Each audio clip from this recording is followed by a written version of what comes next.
नमो नमः सर्वेभ्यः छात्रेभ्यः। अहम रीना माहुलकर, संस्कृत अध्यापिका। आज हम विद्यायाः बुद्धिरुत्तमा यह 12th लेसन 12 पाठ इसका अध्ययन करने वाले हैं। हमारे कुल 16 लेसन हैं, उसमें से आज है 12th लेसन।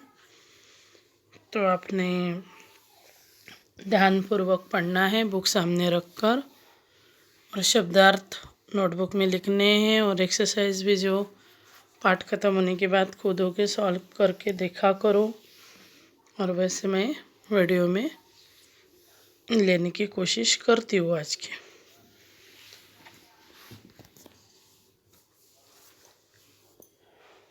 बुद्धि ही उत्तमः, यहाँ पर संधि है। इस पाठ में अव्यय आए हुए हैं, और यह जो कथा है पंचतंत्र की कथा है, आपने यह सुनी होंगी।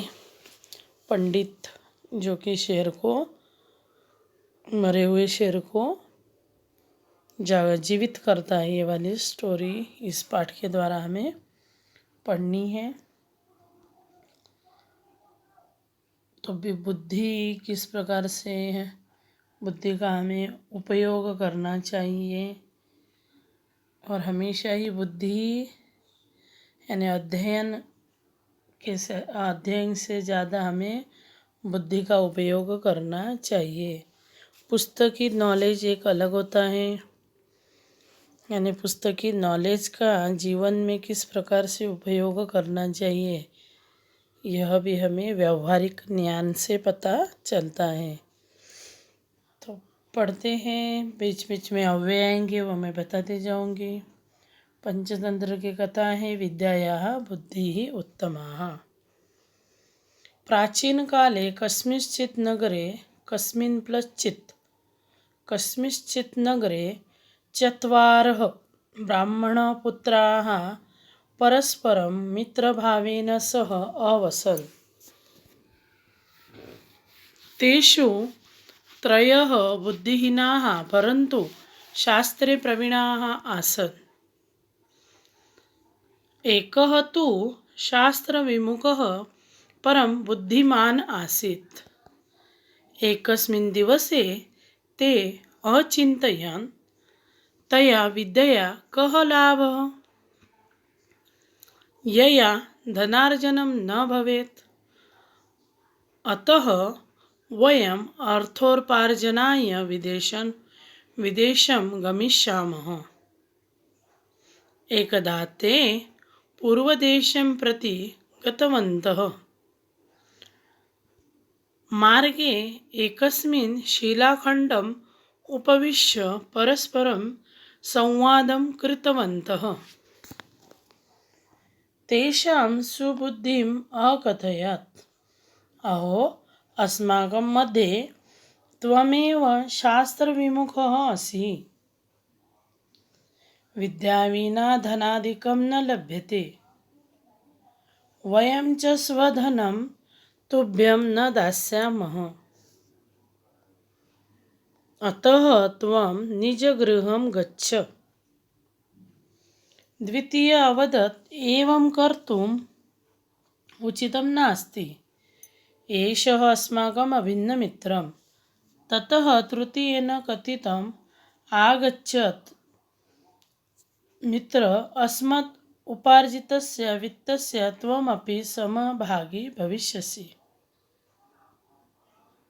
तदा ते त्रयः मार्गे गच्छन्तं स्वस्वविद्यायाः प्रशंसाम् अकुर्वन्। प्रथमः अवदत्, विद्याधनं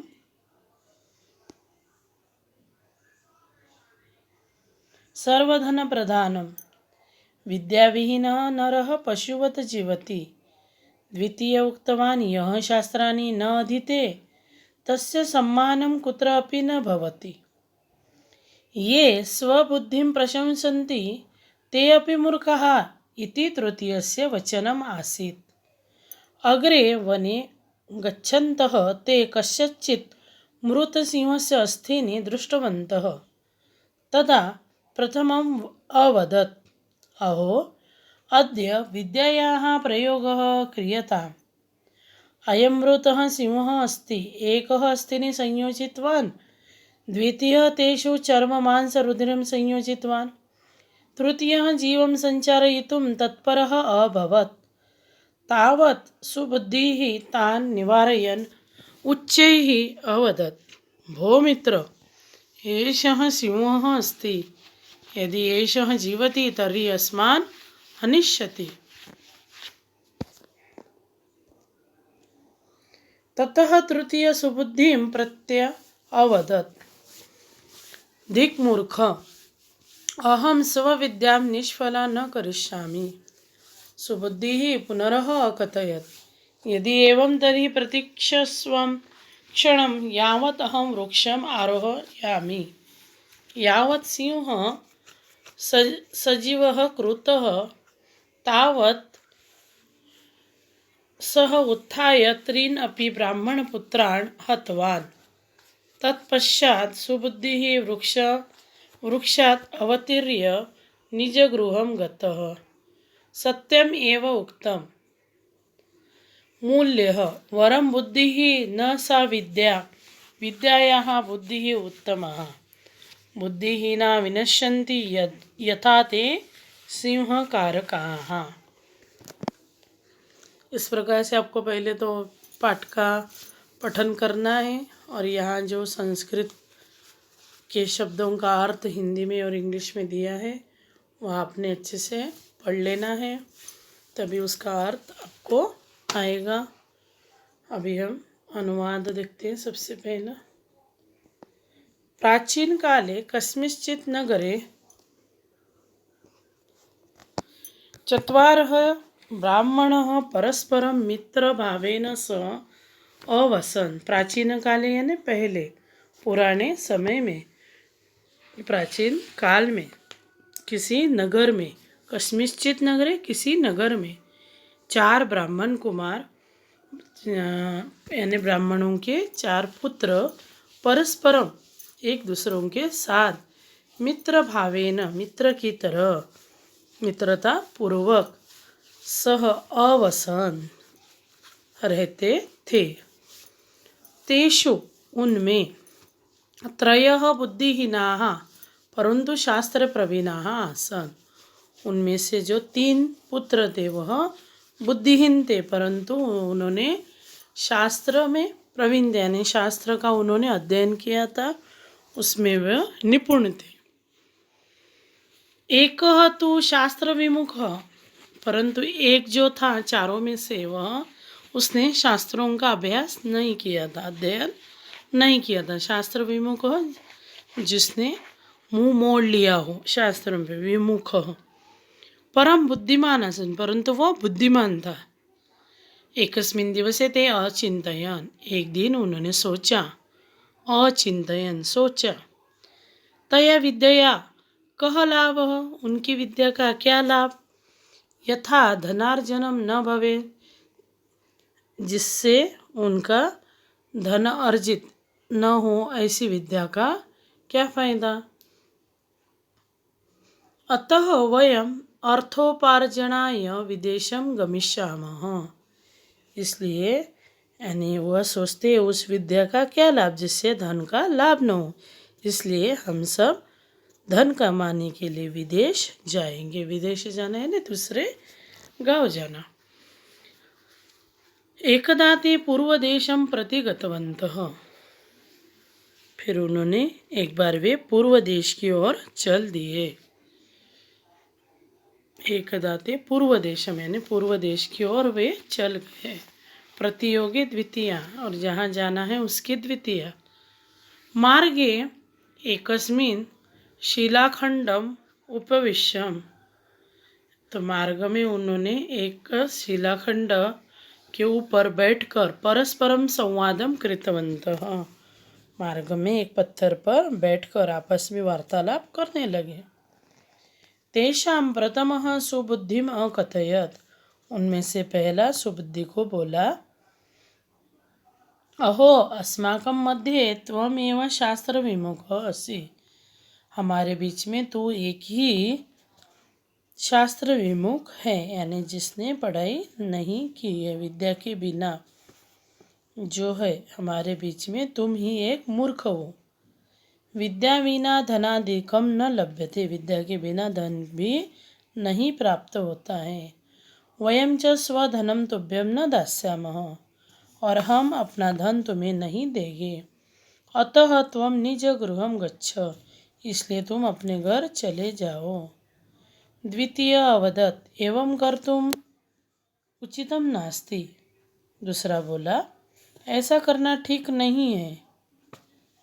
एषः अस्माकम् अभिन्न मित्र, यह भी हमारा अभिन्न मित्र है। ततः तृतीयेन कथितम आगच्छ मित्र, आ जाओ मित्र। तृतीय ने कहा आओ मित्र। अस्मत् उपर्जितस्य वित्तस्य त्वमपि समभागी भविष्यसि, बोलता है आओ मित्र, हमारे द्वारा कमाए गए धन में तुम भी बराबर के हिस्सेदार होंगे। समभागी यानी समान भाग वाले, वित्तस्य यानी कमाई, जो भी धन होगा उसके हम समान अधिकारी होंगे। तदा ते मित्रयः मार्गे गच्छन्तः स्वस्वविद्यायाः प्रशंसाम् अकुर्वन्, वे तीनों मार्ग में चलते हुए अपनी अपनी विद्या की प्रशंसा करने लगे। प्रथमः अवदत्, पहला बोला विद्याधनम सर्वधन प्रधानम, विद्याधन ही सबसे प्रमुख धन है। विद्याविहीन नरः पशुवत जीवति, विद्या के बगैर मनुष्य पशु के समान जीता है। द्वितीय उक्तवान, दूसरा बोला यह शास्त्राणि न अधीते, जिन्होंने शास्त्रों का अध्ययन नहीं किया, तस्य सम्मानम कुत्र अपि न भवति, उनका सम्मान भी कहीं पर भी नहीं होता है।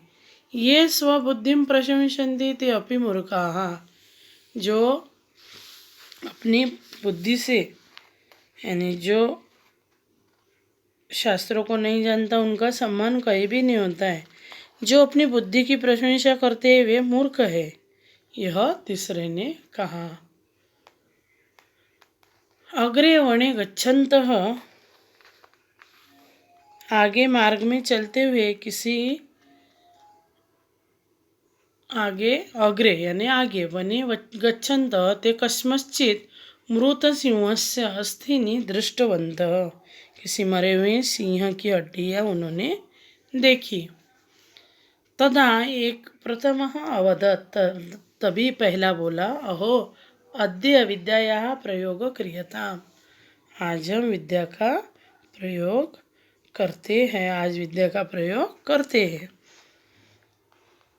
अयम मृतः सिंहस्ति, यह तो मरा हुआ शेर है। एक हस्तिनि संयोजितवान, एक ने सारी हड्डियाँ एकत्रित करने लगा। द्वितीय तेषु चर्म मांस रुधिरम संयोजितवान, दूसरे ने उसमें चर्म रक्त डाल दिया। रुधिरम यानी क्या, रक्त। संयोजितवान यानी डाल दिया, उन्होंने एक साथ जमा किया। तृतीय जीवन संचारयितुं तत्परः अवदत्, तीसरा तब उसे जीवित करने में तत्पर ही था, यानी वह तैयारी था।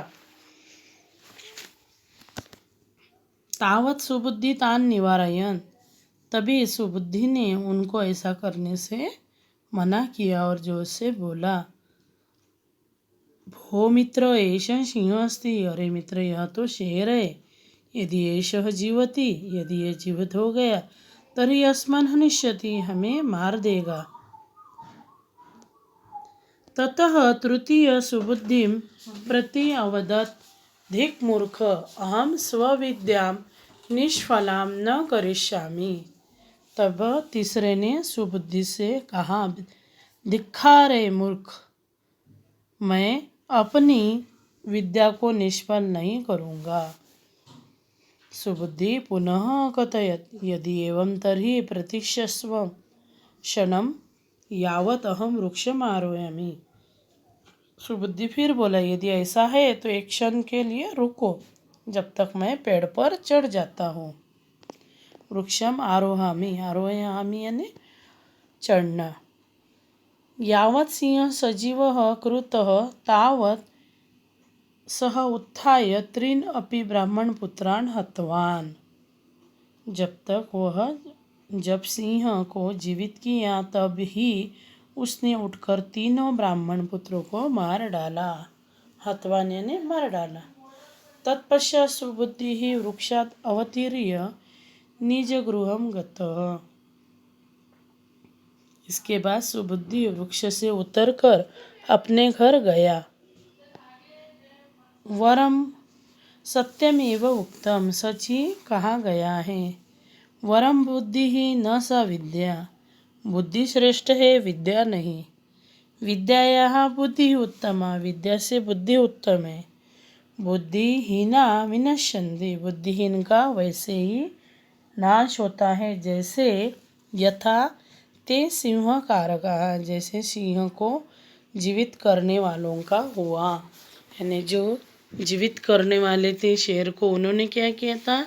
सिर्फ शास्त्र का अध्ययन किया था। उन शास्त्रों का जीवन में किस प्रकार से हमें उपयोग करना चाहिए और उसके फायदे क्या, यह उनको पता ही नहीं था। उन्होंने बुद्धि का उपयोग किया ही नहीं। विद्या के साथ साथ हमें बुद्धि का भी उपयोग करना चाहिए, यही इसका अर्थ होता है। यहाँ पर देखिए सारे शब्दों के अर्थ बताए गए हैं, तो आपने अच्छे से यहाँ सारे पढ़ने हैं, लिखने हैं। और यहाँ आगे जो क्वेश्चन आंसर है वो अभी हम करते हैं। किसी को जो भी दिक्कत आए, समझ में नहीं आए, तो जो रिवीजन क्लास रहता है तभी पूछ लेना। बहुत इजी है वैसे। यहाँ पर देखिए अभी अव्यय के बारे में एक बार मैं बता दूँ। अव्यय ऐसे शब्द होते हैं जो न किसी विभक्ति में, न किसी वचन में, न किसी लिंग अनुसार चेंज होते हैं। जैसे सह जो है वह अव्यय है यहाँ पर। फिर है तू जो है ना, एक तू वो है। फिर यया तया, अतः, प्रति, एव, विना, न, अतः, एवं, इस प्रकार से पहले पैराग्राफ में थे। फिर तदा,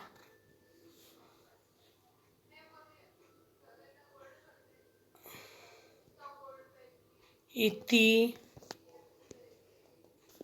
अद्य, तदा, यदि, तर्हि, तावत, यावन, यह सारे अव्यय यहाँ पर आए हैं। अव्यय तीनों लिंगों, वचनों, पुरुषों और विभक्तियों में एक समान रहते हैं। जैसे सह नूनम गमिष्यति, अहम नूनम गमिष्यामि। ठीक है, इस प्रकार जो शब्द आते हैं वो होते हैं। फिर अभी हम क्वेश्चन आंसर देख लेते हैं अभी इसके। विकल्पेभ्यः उचितम उत्तरम चित्वा लिखत। किं वरमस्ति? विद्या धनम च, बुद्धि धनम और विद्या। तो किं वरमस्ति? फर्स्ट सेकंड आंसर बुद्धि। नगरे के वसन्ति स्म? नगरे के वसन्ति स्म जनाः ब्राह्मणपुत्राः, येषु न कयपि मित्राणि। तो आंसर इज ब्राह्मणपुत्राः। नगर में कौन रहते थे? ब्राह्मणों के पुत्र। ते मार्गे किम अपश्यन्? उन्होंने मार्ग में किसको देखा? अस्थीनि वृक्षानि रुधिरम फलानि। उन्होंने रास्ते में किसको देखा? अस्थीनि, यानी शेर की जो अस्थियाँ थी उसको। ग वाला रह गया। एकस्मिन् नगरे कति ब्राह्मण पुत्र आसन्? चत्वारः। कितने ब्राह्मण पुत्र रहते थे? 4। शास्त्र परांग मुखस्य नाम किम आसीत्? जो शास्त्र से परांग मुख था, जिसने कुछ भी शास्त्रों का अध्ययन नहीं किया था, उसका नाम क्या था? सुबुद्धि। कह कम अकथयन, किसने किससे कहा। न अहम विद्या विफलाम करोमि, मैं अपनी विद्या विफल नहीं होने दूंगा, असफल नहीं होने दूंगा। तो किसने कहा था ये? तृतीय ब्राह्मण कुमार ने इसको कहा था ना, सुबुद्धि को। तृतीय ब्राह्मण पुत्र सुबुद्धिम प्रति। लिख लो एक बार बराबर। तृतीय ब्राह्मण पुत्र सुबुद्धिम प्रति। विद्याधनम सर्वधन प्रधानम, विद्याधन सभी धनों से श्रेष्ठ है, सभी में प्रधान है। ऐसा किसने कहा था? प्रथमः अन्यम प्रति, पहले ने सबको बोला था। प्रथमः अन्यम प्रति। तर्हि प्रतिशस्वं क्षणं यावदहं वृक्षम आरोहामि। सुबुद्धि ने तृतीय प्रति, सुबुद्धि तृतीय प्रति। अद्य विद्या प्रयोग क्रियताम, आज विद्या का प्रयोग करते हैं। प्रथम अन्यम प्रति, पहले ने सबको बोला था। मंजुषातः उचित पदम चित्वा रिक्त स्थानानि पूरयात्। विद्याविहीनः नरः जीवति, विद्याविहीनः नरः पशुवत् जीवति। तेषां शास्त्रपारंगता, तेषां त्रयः शास्त्रपारंगता, उनमें से 3 शास्त्रों में पारंगत थे। ब्राह्मणपुत्राः परस्परं मित्रभावेन सह अवसन्। तो पहले का आंसर क्या हुआ? पशुवत, दूसरे का त्रयः और तीसरे का मित्रभावेन। निम्नलिखित पदानां धातु प्रत्ययम निर्दिशत। निम्नलिखित पदों में धातु और प्रत्यय हमें बताने हैं, अलग अलग करने हैं। जैसे कर्तुम, कर्तुम जो है, कर्तुम में क्रिया धातु है और तुमुन प्रत्यय है। एंडिंग देखना कभी भी, एंड में कौन सा आ रहा है। जैसे तुम है तो तुमुन, त्वा है तो कत्वा प्रत्यय, और यह है तो ल प्रत्यय। जैसे यहाँ पर कर्तुम दिया है तो क्रू प्लस तुमुन, उक्तम वच प्लस कत, उक्तम है वहाँ पर कत प्रत्यय है। फिर गच्छन्तः, यहाँ पर शत्रु प्रत्यय है। शत्रु प्रत्यय यानी जो लट लकार के समान चलता है, यानी कंटिन्यूअस टेंस, जो चल रही है क्रिया। जाता हुआ बालक, खाता हुआ बालक, जैसे इस प्रकार से हमें बोलना होता है तो वहाँ पर शत्रु प्रत्यय यूज होता है। गम प्लस शत्रु, गच्छन्तः जाते हुए। उपविश्य, उप प्लस विष प्लस ल्यप प्रत्यय, उप प्लस विष यह धातु है। फिर गत्वा में गम प्लस कत्वा, लब्धुम लब प्लस तुमुन, कथयितुम कथ प्लस तुमुन। फिर ततश्च, तत प्लस च, यहाँ पर देखो आधा श, आधा स और षटकोण वाला श, जब भी आधा श दिखेगा वहाँ पर विसर्ग संधि होती है। सत्व संधि है यह। तो यहाँ पर ततः, ततः के बाद विसर्ग, फिर च, फिर यहाँ पर यह त की जगह ज, तृतीय वर्ण, परिवर्तनम संधि है। यावत् प्लस जीवनम, यावत् प्लस जीवनम। फिर देखो धनोर्पार्जनम, धन प्लस उपार्जनम। धन अ के सामने अ प्लस उ ओ होता है, इसलिए धनोपार्जनम वहाँ पर हुआ है। विद्याधन ध्ययने, यहाँ पर डबल य रहता है। अध्ययन, अध्ययन शब्द है, वहाँ पर विद्या प्लस अध्ययने। यद्येनम, यदि प्लस एनम, यदि प्लस एनम। अगेन यहाँ पर विसर्ग संधि है, विसर्ग के स्थान पर स श स रहता है। एकः तु एकस्तु, एकः तु एकस्तु। ठीक है, संधियों पर ज़्यादा ध्यान दिया करो, लिख लिख कर याद किया करो।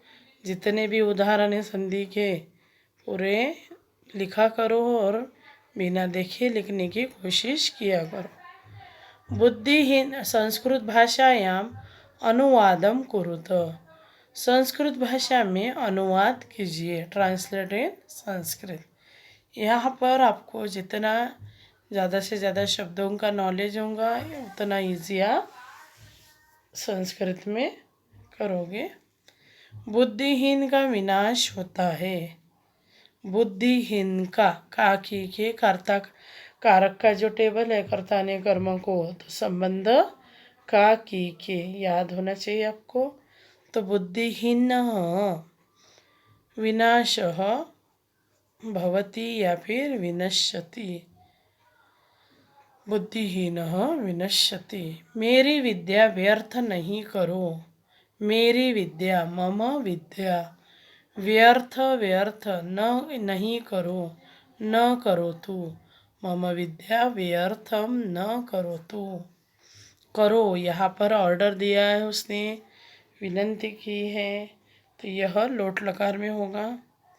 विद्वान सभी जगह पूजा जाता है, विद्वान सभी जगह, विद्वान सर्वत्र पूज्यते, विद्वान सर्वत्र पूज्यते। ज्ञान के बिना मुक्ति नहीं है, ऋते ज्ञानात् न मुक्ति, या फिर ज्ञानात् ऋते न मुक्ति। ऋते यानी क्या, बिना, ज्ञान के बिना, ऋते ऋते ज्ञानात् न मुक्ति ही। वृक्ष पर पक्षी बैठे हैं, वृक्षे खगाः तिष्ठन्ते, वृक्ष पर सप्तमी विभक्ति है यहाँ पर, में पर पक्षी यानी खगाः बैठे हैं, तिष्ठन्ति, वृक्षे खगाः तिष्ठन्ति। तो यहाँ पर देखा आपने होता है, तो यहाँ पर होता है ने तीतः अंते यानी लट लकार। करो आया है, जो भी करो इस अर्थ में आता है ऑर्डर के रूप में, आदेश वाला, तो वहाँ लोट लकार। और जहाँ चाहिए के अर्थ में हमेशा विधिलिंग लकार होता है। तो बाकी है आया तो आपने ध्यान देना है। भूभव धातु, अस धातु, क्रिय धातु, इनका ज़्यादा से ज़्यादा उपयोग करना चाहिए। और देखो है आपने अभी यहाँ पर हमने जो अनुवाद किया है तो वही शब्द हमने ज़्यादातर यूज़ किए हैं, और सिर्फ विभक्तियों का वहाँ हमने जो भी रूप तैयार होता है वह सिर्फ हमने यूज़ किए हैं। तो अनुवाद में मोस्टली वही शब्द आपको यूज़ करने होते हैं, यानी संस्कृत और हिंदी के सेम ही रहते हैं। अधोलिखितेभ्यः उचितम उत्तरम चिनुत, नीचे लिखे विकल्पों में से सही उत्तर चुनिए। निम्नांकित में से आप क्या करना पसंद करते हैं और क्या नहीं, वाक्यों के सामने टिक अंकित कीजिए। जोर से बोलना, हमें जोर से बोलना चाहिए, रॉन्ग हैबिट है, जोर से नहीं बोलना चाहिए। तो पिता का अनुसरण करना, हमें पिता का अनुसरण करना चाहिए। दीन दुखियों के प्रति दया का भाव रखना है, हाँ रखना है। फिर है माता का काम नहीं करना, ऐसा होता है कि माता का काम नहीं करना चाहिए, रॉन्ग। व्यर्थ का वार्तालाप करना, रॉन्ग, यह भी रॉन्ग है। तो आपने कहाँ पर सही देना है और कहाँ रॉन्ग, तो यह आपके टेक्स्ट बुक में आपने अच्छी तरह से लिखना है। तो अभी आपने देखिए, यहाँ आप देखिए अभी क्वेश्चन नंबर फर्स्ट जो है वह नोटबुक में लिखिए, देन जो थर्ड है यह लिखिए, फोर्थ लिखिए, फिफ्थ, सिक्स्थ, यहाँ तक आपको नोटबुक में लिखना है। फिफ्थ, सिक्स्थ, फोर्थ, थर्ड और फर्स्ट। ठीक है, और यह शब्दों के अर्थ, और याद भी करना है अच्छे से। एक बार याद किया तो भूलना नहीं है, बार बार बार बार वही आपको रिपीटेशन नहीं होनी चाहिए। तो इस प्रकार से हमारा यह जो पार्ट है 12th लेसन विद्याया बुद्धि ही उत्तमा ख़त्म होता है। तो नेक्स्ट वीडियो में मैं नेक्स्ट लेसन जो है हमारा 13 नंबर का वह यहाँ पर तैयार करूँगी वीडियो और अपलोड करूँगी पैरेंट ऐप पर, आपने देख लेना है।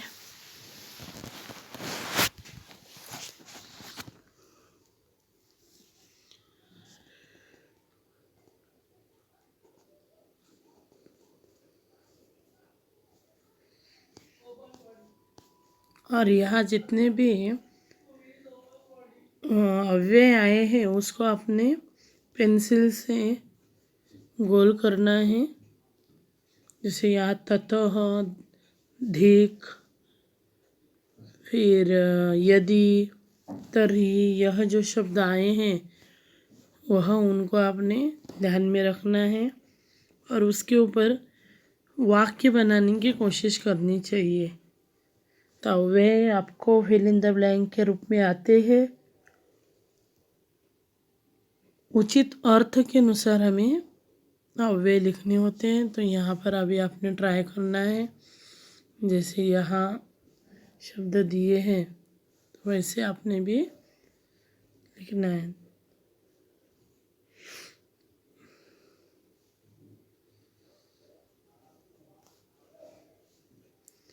आरोहामी जैसे यहाँ शब्द आया है तो इस प्रकार के शब्द हमेशा के लिए आपको ध्यान में रखना है। जैसे चित्र वर्णन आता है तो चित्र वर्णन करते समय भी आपको इन शब्दों का उपयोग करना है, नहीं तो आप एक दूसरे को पूछते रहते हो। तो उससे बेटर आप अच्छे से ध्यान में रखो। देन रुधिरम, प्रतिश्वम, प्रतीक्षा करो, वेट, वेट के लिए क्या शब्द है, प्रतिश्वम, प्रतीक्षस्व। फिर अर्जनम यानी कमाना, धनार्जनम यानी धन कमाना। फिर है विद्याया, ज्ञान से। प्रवीण, निपुण, यह शब्दों का अर्थ होता है पारंगत।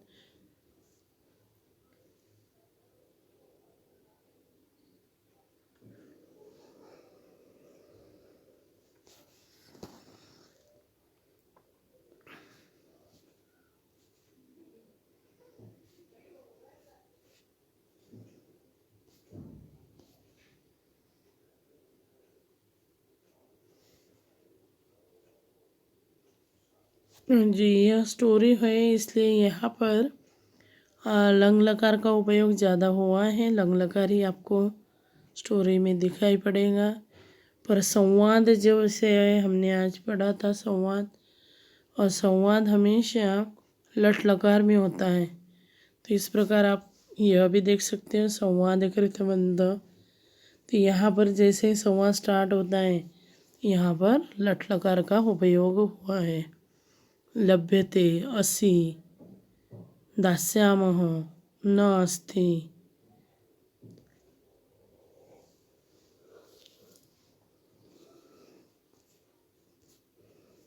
इस प्रकार से यह बहुत इजी लेसन है। अच्छे से आपको रीड करना है, समझना है, और कुछ समझ भी नहीं आया तो मुझे पूछना है।